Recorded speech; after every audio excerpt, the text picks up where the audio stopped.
અનેક આશ્રમો ધર્મના નામે ગેરકાયદેસર દબાણો કરીને બેઠા છે, ત્યારે સાવરકુંડલાના આંબરડીમાં ખોડિયાર મંદિરને કેમ તોડી પાડવામાં આવ્યું? શું તંત્ર કોઈ રાજકીય આગેવાનનો હાથો બની કામ કરી રહ્યું છે?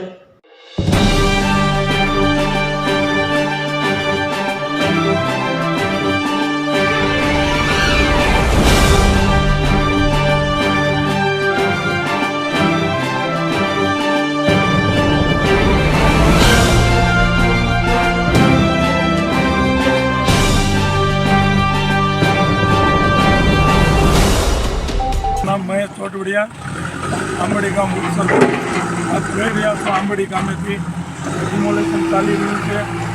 આ પ્લેસ એવું હતું આ જગ્યા કે સાર્વજનિક ઉપયોગ હેતુ એક પરિવારને પણ તમામ ગામના સહયોગથી આ જગ્યાની અંદર સાર્વજનિક ઉપયોગ થાય. કોઈ નાનો વર્ગ હોય તો એ પણ કોઈ સારો મોડો પ્રસંગ કરી શકે આ જગ્યાની અંદર એ હેતુથી આ નિર્માણ કાર્ય કરવામાં આવ્યું હતું. ત્યારે ખરેખર ખૂબ દુઃખ સાથે કહેવું પડે છે કે આજે અમારી મહેસૂલમાં અરજીઓ પેન્ડિંગ હોવા છતાંય આને વિવાદિત આ કેસ ચાલી રહ્યો હોવા છતાંય તંત્ર દ્વારા આપ જોઈ શકો છો કે આંબરડી ગામે આ ડિમોલિશન કાર્ય કરવામાં આવી રહ્યું છે. ખૂબ શરમજનક વાત કહેવાય, ખૂબ નિંદનીય વાત કહેવાય કે જે રામના નામે મત માંગતી સરકાર, રામના નામે જીતતી સરકાર આજે આ ધાર્મિક પ્લેસ પાડી રહી છે. આપ જોઈ શકો છો. આ ખરેખર આનાથી મોટી દુઃખની વાત આ લોકશાહી દેશમાં કોઈ હોઈ ન શકે. આપ જોઈ શકો છો અમે પણ શાંતિપ્રિય માણસો છીએ, શાંતિમાં માનનારા છીએ. તંત્ર અને પોલીસ તંત્ર તો ચીઠીનું ઠાકર છે કે હુકમના આધારે તેઓ પ્રોટેક્શન આપતા આવ્યા છે. અને આપ જોઈ શકો છો સાવરકુંડલાના આંબરડીમાં સભાયા પરિવારના કુળદેવી ખોડિયાર માતાનું મંદિર બની રહ્યું હતું.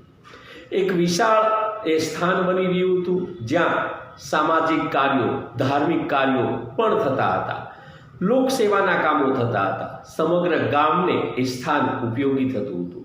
ભલે હા, થોડું ગેરકાયદેસર બાંધકામ હતું, પણ ગેરકાયદેસર તો આંબરડીમાં ઘણું બધું છે. આ સભાયા પરિવાર દ્વારા જે બાંધકામ થઈ રહ્યું હતું, જે ધાર્મિક સ્થાન ઊભું થઈ રહ્યું હતું, એને કેમ તોડી પાડવામાં આવ્યું?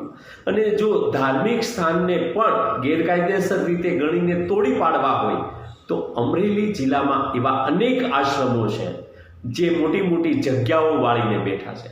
શું એ બધા ઉપર તંત્ર ડિમોલેશન લાવશે ખરું?